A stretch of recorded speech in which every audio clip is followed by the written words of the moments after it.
Soalan power ni, ramai juga yang tertanya-tanya apakah maksud 0.5% konsentrasi Galzac dalam Sahaya Plus itu sebenarnya? Okey, maksudnya setiap ekstrak bawang hitam dalam Sahaya Plus dah distandardkan. Maknanya ada 0.5% bahan aktif utama yang diuji dalam makmal. Kenapa benda ni penting?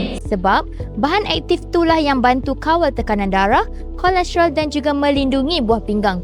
Kalau produk lain tak standardized, satu batch boleh kuat, satu batch lagi lembik. Kesan pun tak tentu.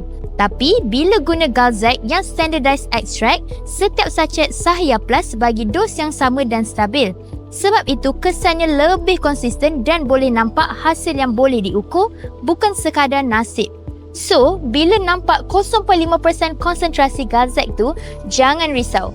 Itu tanda produk ini betul-betul premium dan diuji makmal, bukan gimmick marketing.